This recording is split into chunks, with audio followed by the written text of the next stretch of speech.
This week in the Monday Night War on Raw, we've got a big battle royal to determine a new number one contender for the WWF Championship the day after SummerSlam. And over on Nitro, it is the go home show for Hog Wild. How did they do in promoting the pay per view this upcoming Saturday? And we got more NWO mystery to unravel. SB3, Romeo, the ghost of Drunk Guy JJ. This is True Rewind 71. Condolences on the death of WCW. This is True Rewind.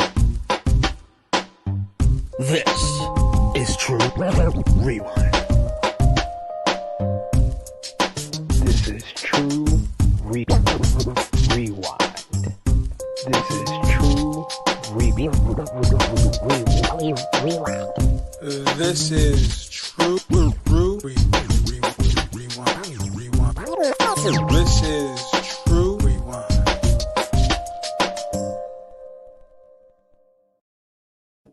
Hello. It is me, your Tru Heel Phenom, SP3, or should I say, hey yo. We are back once again in the DeLorean, pump up the flux capacitor as we go back in time to August 3rd? 5th? I don't know. 5th, August 5th, 1996, and review WWF Raw and WCW Nitro, the Monday Night Wars for True Rewind, episode 71, Condolences on the death of WCW. I am back once again with the pilot, the driver of the DeLorean himself, Mr. Romeo Anthony Cologne. Hey, yo. We got some Scott Hall on this episode. Stay tuned. Absolutely. Scott Hall is a permanent fixture as we go down the ride in the Monday Night Wars. Our thoughts and prayers to Scott Hall's family, his friends, and his fans. When we recorded last week, it was just a few hours before the passing of Scott Hall. And, we're all still mourning the loss of one of the bona fide legends of this business. So this True Rewind episode is definitely dedicated to the bad guy. Romeo doesn't have a toothpick this week. Nah, but I'm not prepared. remember, everyone, if you're watching right now on the Fightful Overbooked YouTube channel, to drop a thumbs up on this video, share it with your friends, subscribe if you are new to the Fightful Overbooked YouTube channel. Plenty of great content here. You can also check us out for more Tru Heel Heat content over on our YouTube channel as well. We want to thank everyone that watched True Rewind episode 70, which was our most watched on Fightful Overbooked. So we appreciate the ongoing support, and we hope you are back along in the ride in the DeLorean this week, and let us know in the live chat or on demand in the comments down below what you thought about Monday Night Raw and WCW Nitro from August 5th, 1996, and what you think about our review and ride down memory lane. Romeo, as always, you steer this ship, you steer this DeLorean, so take it away. Let's start with Monday Night Raw, August 5th, 1996, taped from Seattle. And JR and Vince on commentary because King is cutting a promo on Jake the Snake's drug use and alcoholism. And he's got his tag team partner, Jim Beam. Vince is tired of this, rudely just talks over his promo. Aldo's entrance rudely goes on while King is still talking. They have no patience. Jerry says that Jake thinks Beethoven's Fifth is a drink. Great line. Jerry wins with a pile driver in this match. Jerry says, don't get jealous, Jake. He pours some Jim Beam over Aldo's face. Officials have to come break it up as he forcibly makes Aldo drink the whiskey. What an opening. This is another level of peer pressure and taking advantages of someone's struggles and demons and using it in a story. Like, it's been a little much with Jerry the King Lawler over the last couple of weeks with his going in on Jake Roberts' demons and his addictions. But this was like a step even further. because he basically went out there and squashed Aldo Montoya. Like Aldo got a little bit of offense from like in the middle of this. Like the beginning starts off with Lawler kicking him in the face because he dropped the mic, and then he delivers 2 power drivers to him. And even Vince McMahon was surprised. He was like, "Oh, it's over." It was like 2 minutes, and that was it. And then the post match was just. Yeah, it was just rather disgusting. Jerry the King Lawler is a heat magnet at this point in 1996. The New Rockers, Marty, Jannetty, and Leaf Cassidy versus Skip and Zip. The Rockers jump Skip and Zip during their entrance. Very nice. Here The you new see and improved Rockers, they want to be announced as. Farouk and Skip. It'll be them next week. Farouk talks about, man, I didn't write all this down, but talks about the tiger being the king of the jungle, and that's him. Go Tigers. He comes from a fighting family. There was a lot going on in this one tag match. They put like 7 different segments in there because we also had Hillbilly Jim on commentary to build up the 4-way for SummerSlam, as he's going to be the Smoking Guns defending against these 2 teams as well as the Godwins. We had, I know you probably have in your notes, the Godwins and the Smoking Guns were actually watching the match backstage as well. We got a shot of that. You could go in on the other segments that were throughout this damn Uncle match. Gino, Gorilla Yes. Monsoon, who reinstates Clarence Mason's client, but he will keep a close eye on him. This is a long match that ends in a DQ when the Smoking Guns attack Skip and Zip, and then the Godwins come down to even up the odds and help the Body Donnas. Yeah, there was a lot going on to distract you from this match. This felt like the early days when they put like Dean Malenko and Chris Benoit on an episode of Monday Nitro, and then we would go to the back to like see the 4 horsemen in their locker room, and then go to the back. Scott Norton and the Shark are fighting and stuff. Like this was like one of those segments where they didn't want to rely on the good wrestling going on, and there was some good wrestling going on. You had Leaf Cassidy, aka to be future known as Al Snow, hitting a great swinging net breaker on the floor right in front of commentary on Skip. All 4 men are in the ring at the end of this matchup. Marty throws Skip into the ropes, which causes Leaf Cassidy to be crotch, and then Skip hits a nice top rope Frankensteiner, and then Zip is going for the finisher, and then that's when the Smoking Guns come out to cause the DQ, and then Godwins come out, make the save. So this was a nice little preview for the 4-way tag team title match, which I did not know about until this very show, but Yes. they did a good job in this segment to kind of push the idea of the match. A very young and dapper Kevin Kelly. Yes, look at that man. Man, you hear every 4 a.m. in the morning when you want to turn on the New Japan app. Interviews. A very humble Shawn Michaels, big baby face interview here, with the key takeaway I got from him saying he hopes Bret Hart does indeed come back. Yes, How'd you he like talked. this? I liked it. This was a nice little, white meat babyface promo by Shawn Michaels, talking about all the adversity he's been facing as of late. He lost to Vader at International Incident. He was attacked by Mankind last week. He didn't really address Mankind too much. I guess they're saving that for after SummerSlam, but he really talked about the SummerSlam matchup against Vader being, outmatched due to the size difference. And I think this did a good job of establishing that Shawn Michaels is the top babyface, and it was a unique promo due to the setting and due to Kevin Kelly being there. This is the first time we're seeing Kevin Kelly, correct? I believe so. So, yeah, this checked a few boxes and kind of sets Shawn, and we know his intentions and what's his goals coming up in the next couple of weeks. And now it's time for the Raw Invitational Battle Royal, with the winner getting a title shot, the Raw after SummerSlam. We've got Mankind. We've got Ahmed Johnson, who they say has a fractured kidney. A ruptured kidney. He used the word fractured, which I was like, what? They use ruptured then later on in the matchup. Okay, they said fixed it. ruptured kidney. Going against doctor's orders being in this match. Goldust, Psycho Sid, Undertaker also come out. Undertaker sprints to get Mankind. They eliminate each other quickly, fight to the back. They eventually come back fighting in the around the arena, overshadowing the battle royal. Really, Yes. the final four were Goldust, Ahmed, Sid, and Austin. Bulldog and Owen distract Sid from the outside, allowing Steve to eliminate Sid from behind. Goldust helps Ahmed dump Steve Austin. Goldust and Ahmed then the ending both get caught up in the ropes. Ahmed's looks like his was a mistake. He holds on for dear life as Goldust lets go and is eliminated. Ahmed looking like Spider-Man here. This was insane to me. Like, I thought that this finish was it was unique to say the least, but it was crazy. Dramatic, Yes, even though it was a botch.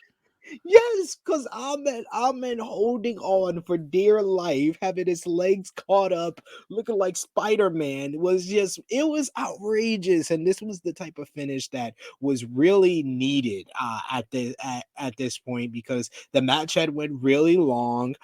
There was nice little Really long. This is a long battle royal. This took up more than half of the show. This started like at the 25-minute mark on WWE Network, and this was a 46-minute episode, and it went all the way to the end of the episode here. So I like Ahmed Johnson winning because, you know, it sets up an interesting scenario where he could versus his best friend Shawn Michaels, or we could have a battle of the bulls and he can get some revenge on Vader, who was the first man that beat him in WWE. And I like it coming down also to Ahmed Johnson and Goldust. We know about their history leading into the King of the Ring 1996, and, you know, Ahmed Johnson getting the better of him again. And Goldust looked good throughout this. I thought he was one of the highlights of this, but the real highlight, the real MVP once again of this battle royal, outside of Ahmed, who was the winner and deserves a lot of praise for that, was Sid, because Sid is just I know this is the same place, but they acted like they just seen Sid for the first time. Like he hadn't wrestled earlier in the night. They literally love Sid in Seattle, it seemed. But Ahmed Johnson winning, I thought was the right decision here. Despite him, you know, fighting against the odds, it helps him, you know, rally the fans behind him overcoming, you know, the fractured kidney and all. So this was a nice little story, and it led into a nice little fun post match as well. Yes, do you have what Ahmed said when he was interviewed by Vince? I actually didn't go. I didn't write it down, ladies and gentlemen. I know I failed you all. Well, Don't worry. Yeah, Don't worry. You basically described what he said, anyways. Yeah, don't worry. I got everything that Mongo said on Nitro. So you get an SP3 impersonation on this episode here. But Ahmed basically was talking about, you know, he could verse his friend, you know, Shawn Michaels, that's my boy. That's my boy. So I don't know if I want to verse him, but if it's Vader, oh man, oh, that's what I want. That's what I want. He got excited. He was like, "Oh no, you'll beat that big boy up and take the WWF Championship." And then Farouk Assad came out and comes down and confronts Ahmed, and the two men have a little. This felt like a fight on the block. Just how they squared up. Just how they squared up on each other, and then you had all the school teachers coming in and trying to separate them. This was like a fight on the block between two of my classmates. I've seen this setup in this whole pull apart type brawl in a school near myself. So this was fun watching here to end the show, and it really puts over the whole feud going on between Farouk and Ahmed. Unfortunately, from the Wrestling Observer newsletter, Ahmed Johnson is scheduled to undergo kidney surgery this week, and his planned match with Farouk has been scrapped. No word on when he'll be back. So damn, so it wasn't a lie, it wasn't a storyline. He really has a fractured kidney. And he must have been wrestling with it in that damn battle royal, and that's probably why he got caught up in the ropes. His kidney hurt. I don't know. He's like he fell over. He's like, oh goddamn, my kidney. It was the kick earlier in the show, and I think this is one of the times this was like, maybe we shouldn't film all these episodes in a row because we don't know how everybody's gonna come out of it, and you know. Farouk with that kick, that kick looked like it was vicious when he kicked Ahmed in the kidneys. So yeah, that was it, and then he wrestled through it throughout this battle royal, which was like we have established, it was a long battle royal, and then now he's not going to get that title shot that he earned here. And just like that, we're done with Raw. Match of the night: Rockers versus Skip and Zip.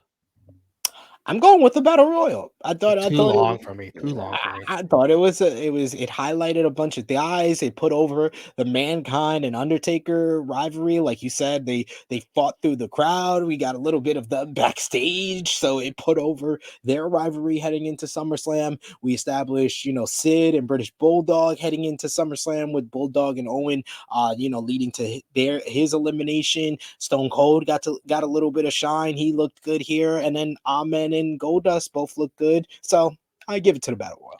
You just wanted to make my life incredibly horrible because I tally up all these match of the nights and I have to find everybody that was in that battle royal and give them one. Yes. Unbelievable. MVP, yes, he was sick and dastardly, but I like it. Jerry Lawler for me. I'm going with Ahmed Johnson, ladies and gentlemen. Of course, the Pearl River Powerhouse winning this battle royal in what would be his final match for how long was he out for? We're gonna find out, but They don't say. I think he was out for like 6-7 months after this ruptured kidney. Whoa. And he was on top, second guy next to Shawn Michaels. Yeah, at least like 4 or 5 months at the very least. I think he's out until like early 1997, I believe. LVP for me, Aldo Montoya. Yeah, clearly it's Aldo. We'll put our thumbs out and in 3, 2, 1, thumbs up, thumbs middle, or thumbs down. 3, 2, 1. Down from me, middle from SD3. I went in the middle because I like the battle royal. I like the new and improved Rockers versus the Body Donnas, and the first match you can throw it away. And like I said, I'm not big on Jerry the King Lawler making fun of someone's demons, so that you can throw away. That's why it's in the middle. But the battle royal I did enjoy. Nitro on the same night from Orlando, Florida, Disney MGM Studios. WCW wrestlers like Mang and Scott Norton, they come out to play security for the night. And they highlight empty chairs in the front row, wondering who that's for, if it's for the NWO or somebody. And we start with a tag team title match, Rock and Roll Express versus the Harlem Heat with Colonel Parker and Sherry. Booker T begs Parker and Sherry, please concentrate on their match instead of each other. And Parker and Sherry help. They both interfere, distracting Ricky Morton. Morton gets rolled up by Booker, and the ref counts for 3, even though half of Booker's body was outside of the ring. You're actually right. You're actually right, because I was wondering. I was like, why is the ref still counting? Because this doesn't. Yeah, he should not be in here. This was kind of the rock and roll kind of formula where Ricky takes the heat. We get the hot tag to Robert Gibson, but unfortunately, guys, this is not the 1980s, and the fans weren't really into the hot tag like they were back when the Rock and Roll Express, actually looked young. Because legitimately in 1996 these guys look old and they're still going on to this day. It's ridiculous. But Sherry getting involved. This follows up with what they've been doing with Sherry and Rob Parker.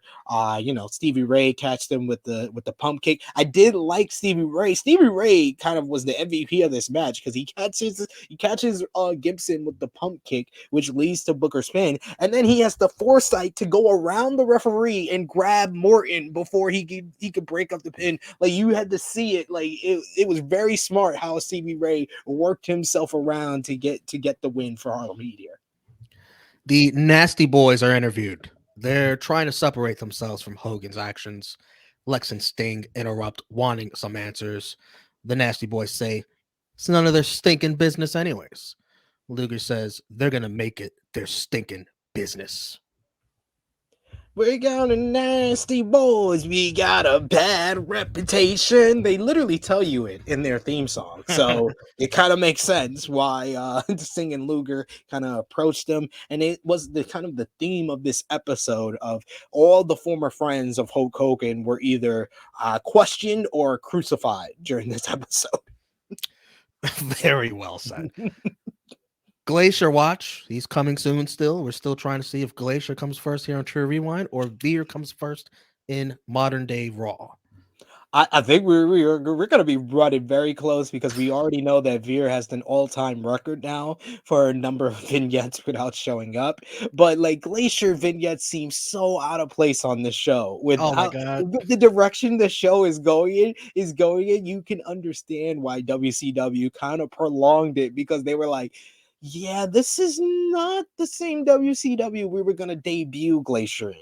So Same let's company not. that just introduced a freaking leprechaun the other week. Unbelievable. I know, it's insane, but hey, it makes sense why they held off on him for so long. Hey, we got some women's action here. What a rarity on this show. Malia Hosaka, I think I said that right, with Sonny Ono versus, of course, Medusa. Medusa has to be in the match. Of course, Medusa's in every women's match on WCW. The action is interrupted by the mysterious black limousine out back. Medusa dropkicks Ono off the apron. He quickly no-sells it and holds Medusa's legs down so she can get pinned. And I'm thinking to myself, wow, what a bizarre way for Medusa to go into her match this weekend at Hog Wild, losing to someone that's not even in the storyline. I was just very puzzled by this. Like it was someone that we never seen before. Who, she was good in the matchup, don't get me wrong, but it just didn't make any sense.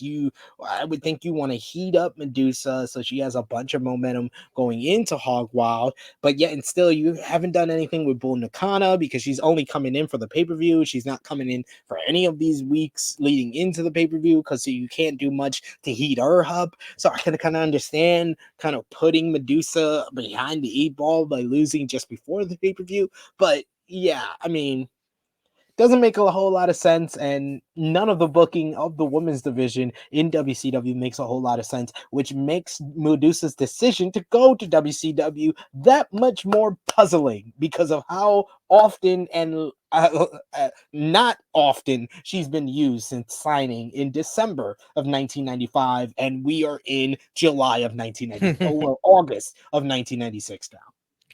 Alex Wright versus Chris Benoit. Jimmy Hart comes out to argue with women that she's wasting her time with the Horsemen. Says Elizabeth is useless like a human mannequin. What a line. Benoit's never going to be a champion. And women is making someone's life in the back miserable. We know who that is. He showed him the tie. And he showed him the tie and he pointed to the Taskmaster on the tie. Malenko, Dean Malenko, comes out grabbing woman's arm and Benoit sees that and attacks him. They fight each other for a clear DQ, but once again, the ref calls it a count out. It's like why does these referees not they did it on Raw last week and now they're doing it on WCW, and this was a really good, I thought the match was really good leading up to this bad finish. I like the fans kind of reaction to the Four Horsemen, where you can kind of see the Four Horsemen are slowly becoming tweeners in a way, because some fans hold up the four and some fans are holding down the four. Like there was a little girl that looked like a little boy, I'm just gonna say that, because they had like it was a redhead with like a fade cut, and the mom were putting down the four, and then you would see like in the front the row, mom was teaching the kid. Yeah. Well, we don't like them. We put our fours down. We put our fours down, and then you saw a bunch of people putting their fours up. Mainly like the 18 to 34 males are all Four Horsemen fans at this point. So I love that. Demographic and that difference in the crowd. And I thought the match started off very physical, with Wright trying to kind of match Benoit, who was just Chris at this point. Everything he does, like I think commentary said it, Larry Sabisco on commentary before Benoit came out, that everything Benoit does in the ring has a snap to it that's unlike anything else that we see on either of these shows. So I didn't like the finish, but it does play into Malenko versus Benoit at the pay-per-view, which I'm looking forward to for sure. So I can kind of get aside that, but it did not make any sense. First of all, that Benoit does a dive to the outside that Malenko no-sells. Malenko no-sold it and started fighting him immediately. He no-sold this entire dive you see here, and they started brawling, and the ref just said, you know what, I'm going to count him out because I don't like the fact he just left the ring. Another interesting matchup: Lord Steven Regal with Jeeves versus the Macho Man Randy Savage.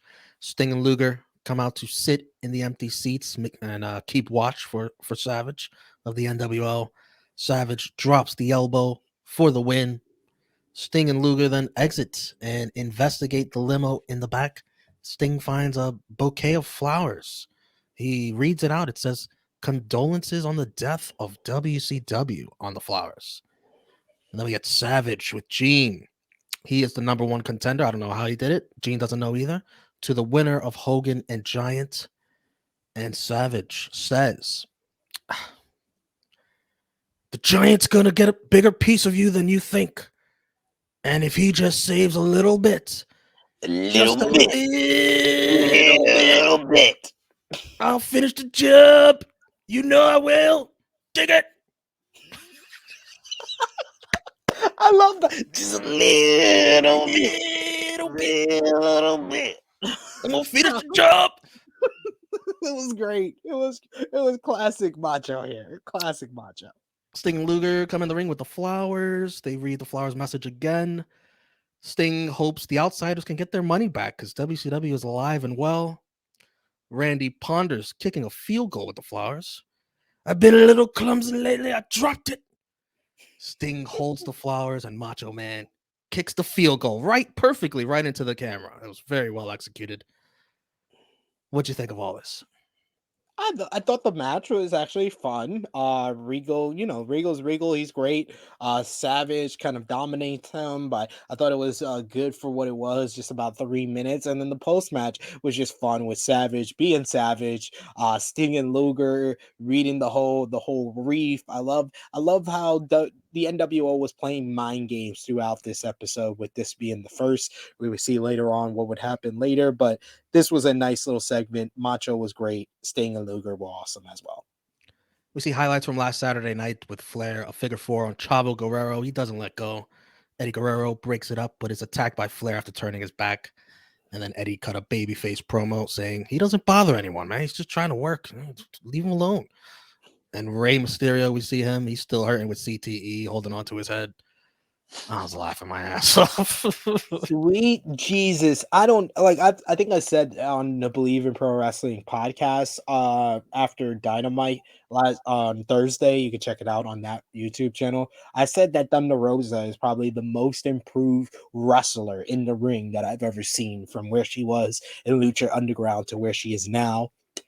Eddie Guerrero is the most improved on the mic, because every time he's cut a promo from so far during the Monday Night Raw, it's been bad. It's been bad, and it doesn't sound like he is very comfortable talking on the mic yet. And to now then go, a few years later when he's in WWE, it's like a night and day. It's crazy to me. It's the personality change for me.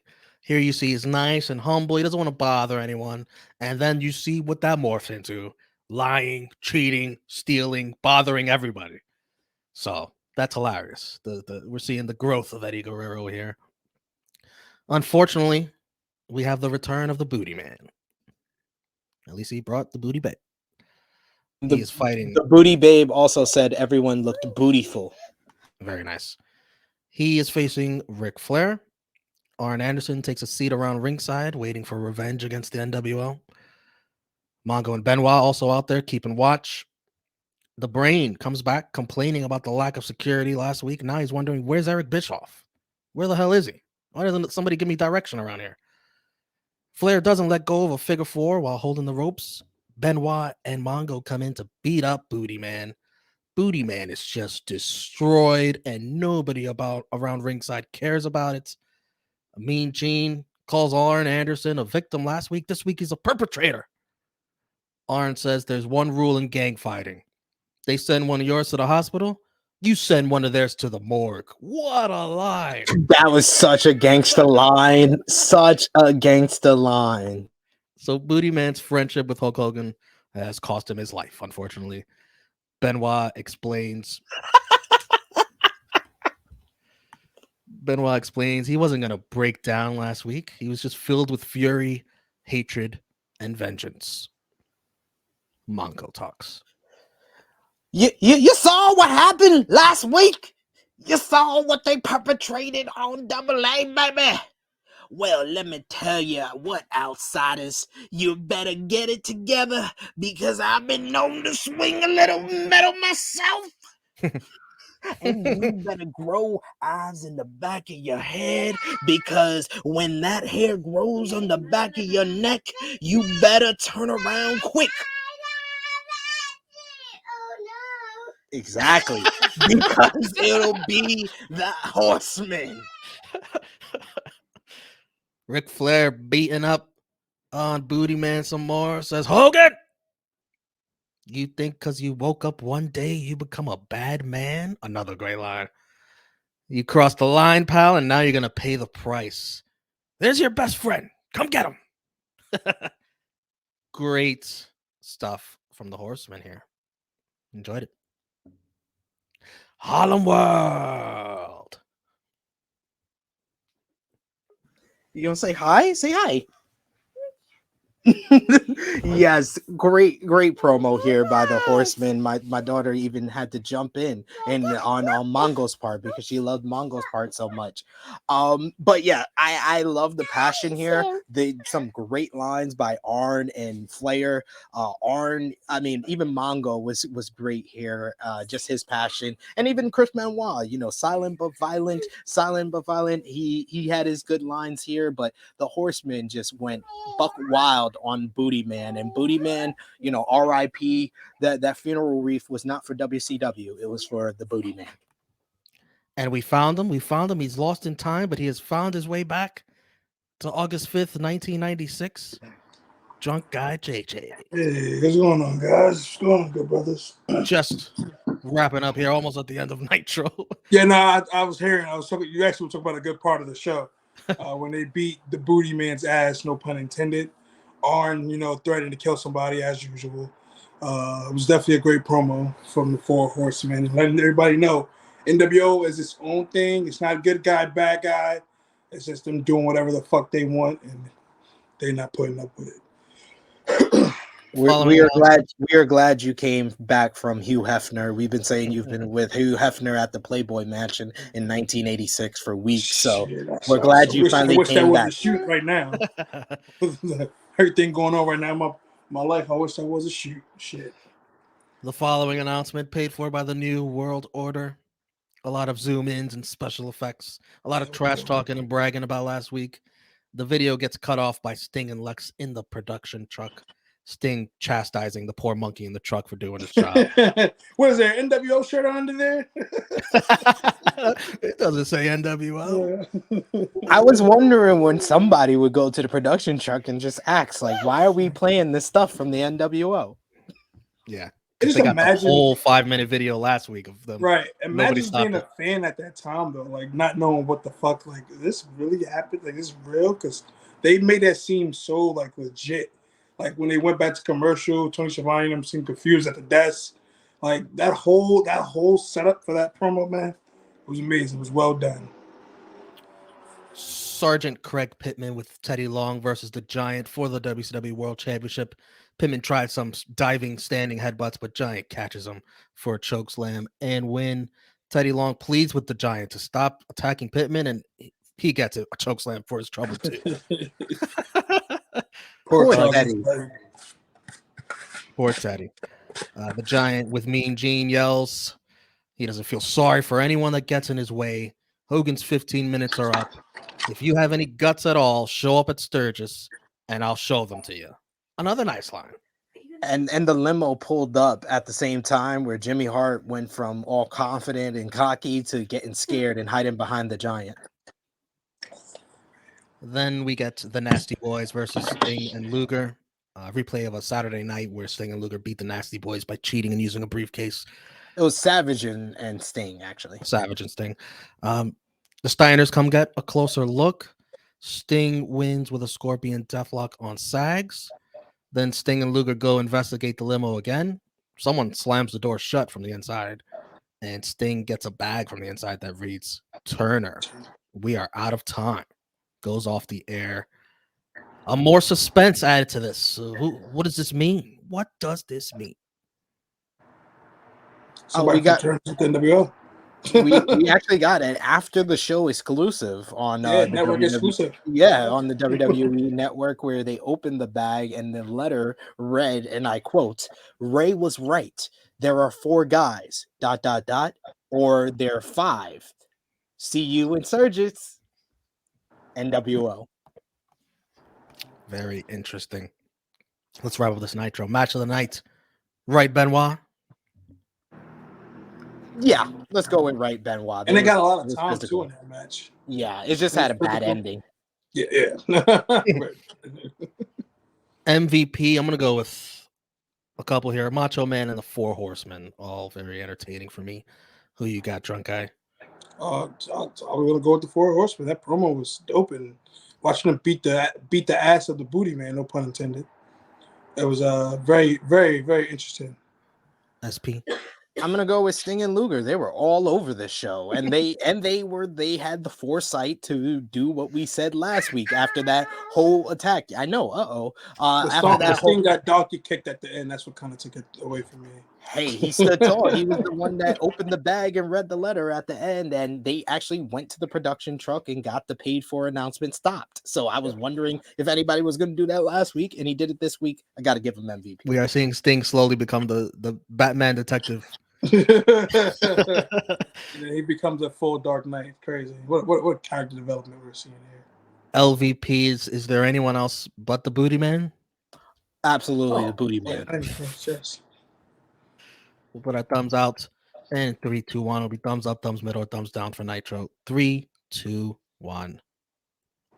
I enjoyed it. Yeah, I enjoyed the show. It started off a little had a little bad, but for the setup of the whole show was dope. The whole NWO angle, Sting and Luger going throughout the night, so it was set up well. Everybody who basically got their ass beat, showing that, and the 4 horsemen, 4 horsemen, letting them know, yo, we want to smoke. So he takes out Hogan's best friend. Well, I'll assume he's not his best friend anymore now because he's on the dark side. The ratings war last week. WCW won 3.1 to 2.1. This week, what do you think Nitro did, drunk guy? You said the numbers last week again? 3.1 to 2.1. 3.1 was Nitro. Yeah. 2.1 WWE. I mean, Raw. Yeah. I guess the suspenses keep building up for Nitro. I'm going to say 3.2. SP? I'll go 3.3. Drunk guy is closer, but it's down to a 3.0. What do you think Raw did, drunk guy? Oh, they did 2.1. They kind of had a high stakes battle royal main event. NWO so on fire. They probably stayed the same, to be honest. 2.1. SP? 2.0. Drunk guy's closer. It went way up to a 2.8. I guess I wanted to see that main event. Wow. You almost got a W here. See, and you tried to not praise that battle royal. It worked. Yeah, Nitro still wins 8 weeks in a row. They're up 25 to 17 to 2. From the Wrestling Observer newsletter, WCW beat WWF in the ratings, but the real story is the hourly numbers. WWF ratings skyrocketed throughout the show while WCW ratings plummeted, showing that fans were switching over from Nitro to Raw in droves to watch that battle royal. And it starts in the battle royal. Yeah. Hey. Makes sense. Taker was in there, Mankind, Goldust, Ahmed Johnson, Stone Cold. Yeah. It makes sense that WWE got a rush there, but WCW leads in the ratings war, and then in our True Rewind scoreboard, what is the score looking like? So what do we agree was the better show? Was it Nitro? Yeah, I went with Nitro as the better show this week. Okay.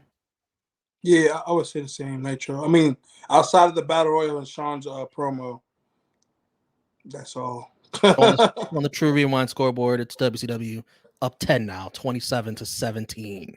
God damn. So our next episode will be all about Sturgis, Hog Wild, WCW pay-per-view, True Rewind 72. Bring your leather vest and your motorcycles because we're going to Sturgis, South Dakota for Hog Wild, the first one ever, 1996. Hulk Hogan versus the Giant for the WCW World Heavyweight Championship in the main event. Thank you, Drunk Guy, for joining us, coming back from the Playboy Mansion in time, and let the people know where they can find you, sir.